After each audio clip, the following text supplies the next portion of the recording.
اتنی بڑی قوت ہے، ہزاروں ایٹم بمبوں کے اندر وہ قوت نہیں ہے جو سجدے کے اندر طاقت رکھتی ہے۔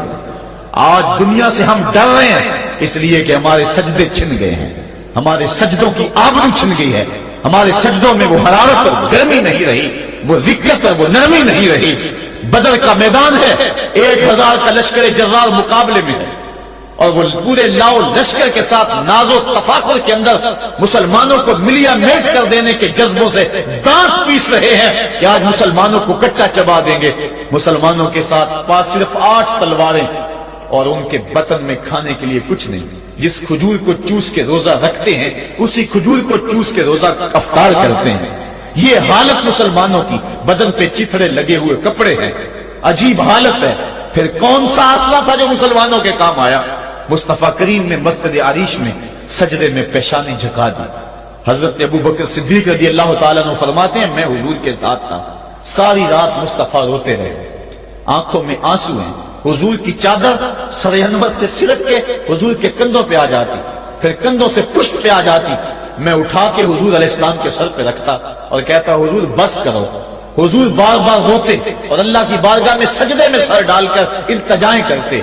لفظ کیا تھے محبوب کی زبان پہ؟ آج تک ایسی ناز والی دعا کسی نے نہیں کی ہے جی جیسی دعا مصطفیٰ جان رحمت نے کی تھی۔ مصطفیٰ کریم سجدے میں سر رکھا ہے اور کیا کہا؟ اللہم ان تہلک ہذہ العصابہ لم تعبد فی الارض ابدا۔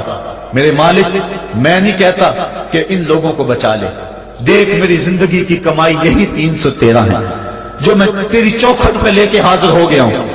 میری زندگی کا کل اثاثہ، میری زندگی کا کل سرمایہ کوہ ابو قبیس پہ کیے گئے درسوں کا نتیجہ، عکاظ کی منڈی کے اندر دیے گئے درسوں کا نتیجہ، اور ذی المجال کے میلے میں تیرے دین کی تبلیغ کا نتیجہ، طائف کے بازاروں میں پتھر کھا کھا کے جو تبلیغ کی اس کا نتیجہ، رستے میں گڑے، رستے میں بچھتے ہوئے کانٹے، اور مکے کے بازاروں میں میرے بدن کے اوپر پڑتی ہوئی اوجریاں، میں نے پھر بھی تیرا کلمہ بلند کیا۔ میرے مالک میری پوری زندگی کا گداز، میری پوری زندگی کا سرمایہ، میری زندگی کے آنسو، میری زندگی کا رونا سینے حرم کے اندر کعبۃ اللہ کی چھاؤں میں سجدے کر کر کے، کوئی کبھی میں نے عمر مانگا، کبھی میں نے حمزہ مانگا، تیرے دین کے لیے میں نے جو ایک ایک کر کے تنکا جوڑا اور یہ ایک چھوٹا سا گھونسلہ بنایا۔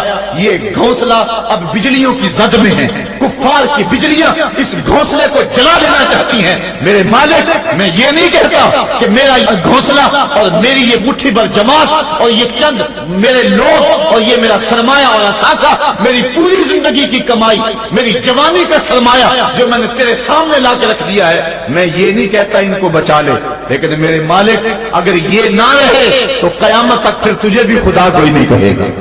ان تہلک ہذہ العصابہ لم تعبد فی الارض ابدا، اگر یہ نہ رہے تو قیامت تک تیرے نام کے ڈنکے بجانے والے بھی دنیا پہ نہیں ہوں گے۔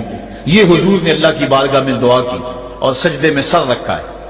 حضور علیہ السلام کی آنکھوں میں اشک جاری ہیں، سجدے سے قوت حاصل کی جا رہی ہے۔ دشمن کے مقابلے میں مصطفیٰ کریم سجدے میں سر رکھ کے اللہ سے آرزو کر رہے ہیں۔ حضرت سیدنا صدیق اکبر فرماتے ہیں اچانک حضور نے سر اٹھایا، میں خوش ہو گیا کہ حضور کے چہرے پہ مسکراہٹ تھی۔